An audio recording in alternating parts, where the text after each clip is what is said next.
പശ്ചിമേഷ്യയിൽ യുദ്ധം രൂക്ഷമാകുമ്പോൾ ഇസ്രായേൽ എന്ന രാജ്യത്തിന്റെ നിലനിൽപ്പ് തന്നെ അപകടത്തിലാകുന്ന ഒരു ഘട്ടത്തിലേക്ക് കാര്യങ്ങൾ നീങ്ങുകയാണോ? അഹങ്കാരത്തിന്റെയും അധിനിവേശത്തിന്റെയും സർവ്വ അതിരുകളും ലംഘിച്ചുള്ള പോരാട്ടങ്ങൾ ഒടുവിൽ ഇസ്രായേലിന് തന്നെ അന്ത്യത്തിന് വഴി തുറക്കുമെന്ന ഞെട്ടിക്കുന്ന മുന്നറിയിപ്പുമായി റഷ്യൻ സൈനിക നേതൃത്വം നേരിട്ട് രംഗത്തെത്തിയിരിക്കുന്നു. റഷ്യൻ സൈനിക മേധാവിയായ ലഫ്റ്റനന്റ് ജനറൽ ആപ്തി അലാവിഡിനോവ് നടത്തിയ ഈ വെളിപ്പെടുത്തൽ അധിനിവേശ ശക്തികളുടെ നെഞ്ചകം പിളർക്കുന്ന ഒന്നു തന്നെയാണ്. അമേരിക്കയെയും മുഴുവൻ നാറ്റോ സഖ്യത്തെയും യുദ്ധത്തിന്റെ കറുത്ത ചുഴിയിലേക്ക് തള്ളിവിട്ട് പശ്ചിമേഷ്യയെ മൊത്തമായി ചാരമാക്കാനാണ് ഇസ്രായേൽ ശ്രമിക്കുന്നതെന്നും, എന്നാൽ സ്വന്തം കരുത്തിനെ അമിതമായി കണക്കുകൂട്ടുന്ന അവരുടെ വീഴ്ച സങ്കല്പങ്ങൾക്കും അപ്പുറമായിരിക്കുമെന്നും അദ്ദേഹം ആഞ്ഞടിച്ചു. റഷ്യൻ സ്റ്റേറ്റ് ഏജൻസിയായ ടാസിനോട് സംസാരിക്കവേ തങ്ങളുടെ ശക്തിയെ അമിതമായി വിലയിരുത്തുന്ന ഇസ്രായേൽ ഒടുവിൽ ഒരു രാഷ്ട്രമെന്ന നിലയിൽ നിലനിൽക്കുന്നത് തന്നെ അവസാനിപ്പിക്കുമെന്ന് ഈ റഷ്യൻ സേനാപതി പ്രഖ്യാപിക്കുമ്പോൾ അത് അഹങ്കാരത്തിന്റെ കൊടുമുടിയിലുള്ള ഒരു സാമ്രാജ്യ ശക്തിക്ക് നൽകപ്പെടുന്ന അന്തിമ പ്രഹരത്തിന്റെയും അന്ത്യദിനങ്ങളുടെയും ഭയപ്പെടുത്തുന്ന മുന്നറിയിപ്പാണ്. അലാവുഡിനോവിന്റെ പ്രസ്താവനയിലെ ഏറ്റവും ശ്രദ്ധേയമായ ഭാഗം ഇസ്രായേലിനെ കുറിച്ചുള്ള അദ്ദേഹത്തിന്റെ വിലയിരുത്തലാണ്. സംഘർഷം പരമാവധി വ്യാപിപ്പിച്ച് അമേരിക്കയെയും മുഴുവൻ നാറ്റോ സഖ്യത്തെയും നേരിട്ടുള്ള ഏറ്റുമുട്ടലിലേക്ക് വലിച്ചിഴക്കാനാണ് ഇസ്രായേൽ ശ്രമിക്കുന്നതെന്നാണ് അദ്ദേഹത്തിന്റെ ആരോപണം. അത്തരമൊരു തന്ത്രം ഇസ്രായേലിന് തിരിച്ചടിയാകുമെന്നും അദ്ദേഹം അഭിപ്രായപ്പെട്ടു. അദ്ദേഹത്തിന്റെ വാക്കുകളിൽ അവർ സ്വന്തം ശക്തിയെ അമിതമായി വിലയിരുത്തുകയും ഒടുവിൽ ഒരു രാഷ്ട്രമെന്ന നിലയിൽ നിലനിൽക്കുന്നത് അവസാനിപ്പിക്കുകയും ചെയ്യും. റഷ്യൻ സൈനിക നേതൃത്വവുമായി ബന്ധപ്പെട്ട ഒരു മുതിർന്ന വ്യക്തിയിൽ നിന്ന് വന്ന ഈ പരാമർശം സ്വാഭാവികമായും വലിയ രാഷ്ട്രീയ ചർച്ചകൾക്ക് വഴിയൊരുക്കിയിരിക്കുകയാണ്. എന്നാൽ ഈ പ്രസ്താവനയെ ഒരു ഔദ്യോഗിക റഷ്യൻ നയ പ്രഖ്യാപനമായി കാണേണ്ടതില്ല. ഇത് അലാവുഡിനോവിന്റെ വ്യക്തിഗത വിലയിരുത്തലും ആരോപണവുമാണ്. ഇസ്രായേൽ യഥാർത്ഥത്തിൽ അമേരിക്കയെയും നാറ്റോയെയും ബോധപൂർവം യുദ്ധത്തിലേക്ക് വലിച്ചിഴക്കുകയാണോ എന്നത് സ്വതന്ത്രമായി പരിശോധിക്കേണ്ട ഒരു വിഷയമാണ്. അതിനാൽ അദ്ദേഹത്തിന്റെ അവകാശവാദത്തെ സ്ഥിരീകരിക്കപ്പെട്ട വസ്തുതയായി കാണുന്നതിനേക്കാൾ നിലവിലെ പശ്ചിമേഷ്യൻ പ്രതിസന്ധിയെക്കുറിച്ചുള്ള റഷ്യൻ സൈനിക വീക്ഷണത്തിന്റെ ഒരു സൂചനയായി കാണുന്നതാണ് ഉചിതം. ഇസ്രായേൽ ഇറാൻ ഏറ്റുമുട്ടൽ കൂടുതൽ രൂക്ഷമാകുമ്പോൾ ഏറ്റവും വലിയ ആശങ്ക അത് മറ്റ് രാജ്യങ്ങളെയും സൈനിക സഖ്യങ്ങളെയും എത്രത്തോളം ഉൾപ്പെടുത്തുമെന്നതാണ്. ഇസ്രായേലിന് അമേരിക്കയുടെ ശക്തമായ സൈനിക രാഷ്ട്രീയ പിന്തുണയുണ്ട്. മറുവശത്ത് ഇറാൻ പ്രാദേശിക സഖ്യങ്ങളിലൂടെയും മിസൈൽ ഡ്രോൺ ശേഷികളിലൂടെയും പ്രതികരിക്കാൻ ശ്രമിക്കുന്നു. ഈ ഏറ്റുമുട്ടലിലേക്ക് അമേരിക്ക നേരിട്ട് കൂടുതൽ ആഴത്തിൽ കടന്നാൽ പശ്ചിമേഷ്യയിലെ സംഘർഷത്തിന്റെ സ്വഭാവം തന്നെ മാറിയേക്കാം. അലാവുഡിനോവിന്റെ വാദത്തിന്റെ കേന്ദ്ര ബിന്ദുവും ഇതുതന്നെയാണ്. അമേരിക്കയെയും നാറ്റോയെയും നേരിട്ടുള്ള സൈനിക ഏറ്റുമുട്ടലിലേക്ക് കൊണ്ടുവരുന്നത് സംഘർഷത്തിന്റെ വ്യാപ്തി നിയന്ത്രണാതീതമാക്കുമെന്നാണ് അദ്ദേഹത്തിന്റെ മുന്നറിയിപ്പ്. ഇസ്രായേൽ സ്വന്തം സൈനിക ശേഷിയെ അമിതമായി വിലയിരുത്തുകയാണെന്നും അദ്ദേഹം ആരോപിക്കുന്നു.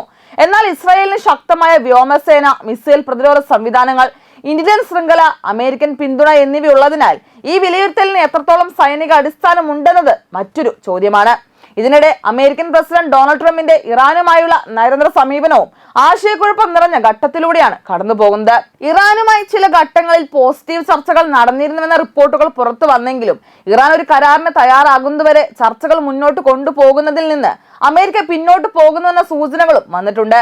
അതേസമയം ട്രംപ് തന്റെ സോഷ്യൽ മീഡിയ പോസ്റ്റിലൂടെ ഇറാനുമായി നിലവിൽ ഒരു ചർച്ചയോ സംഭാഷണമോ നടക്കുന്നില്ലെന്നും നാവിക ഉപരോധം തുടരുകയാണെന്നും ഹോർമോസ് കടലെടുക്ക് തുറന്ന് പ്രവർത്തനക്ഷമമാകുന്നത് തുടരുകയാണെന്നും വ്യക്തമാക്കി.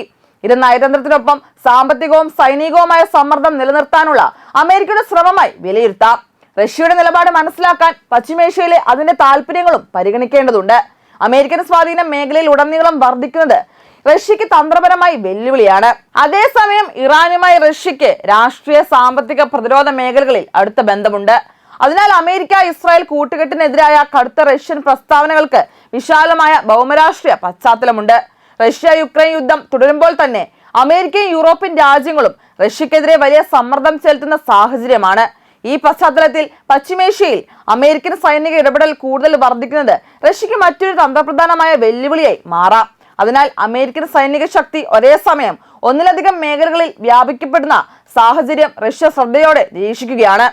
അലാവുഡിനോവിന്റെ ഇസ്രായേൽ ഒരു രാഷ്ട്രമെന്ന നിലയിൽ ഇല്ലാതാകാമെന്ന പരാമർശം അതിന്റെ കടുത്ത ഭാഷ കൊണ്ടാണ് ശ്രദ്ധ നേടുന്നത്. എന്നാൽ യഥാർത്ഥ ഭീഷണി ഒരു രാജ്യത്തിന്റെ നിലനിൽപ്പിനെ കുറിച്ചുള്ള പ്രവചനത്തിൽ മാത്രം ഒതുങ്ങുന്നതല്ല.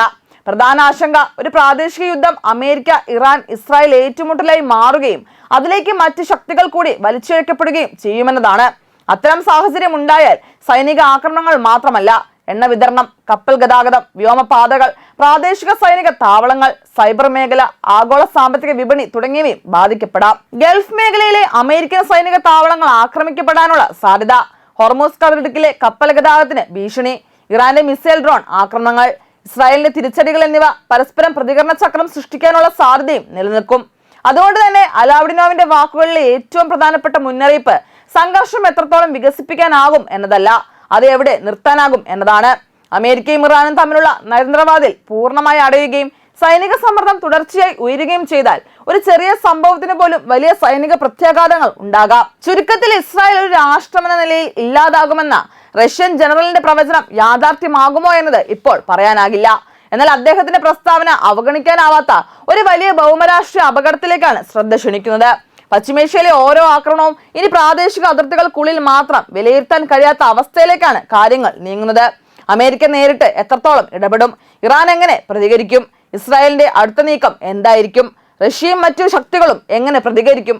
ഈ ചോദ്യങ്ങളാണ് അടുത്ത ഘട്ടം നിർണ്ണയിക്കുക. റഷ്യൻ ജനറലിന്റെ മുന്നറിയിപ്പ് ഒരു പ്രവചനമാണോ, അതോ പശ്ചിമേഷ്യയിൽ വലിയൊരു യുദ്ധത്തിന്റെ അപകട സൂചനയോ? ഇതിന്റെ ഉത്തരം വരാനിരിക്കുന്ന ദിവസങ്ങളിലെ അമേരിക്ക ഇറാൻ നീക്കങ്ങളും ഇസ്രായേലിന്റെ സൈനിക തീരുമാനങ്ങളും തന്നെയാകും നിർണ്ണയിക്കുക.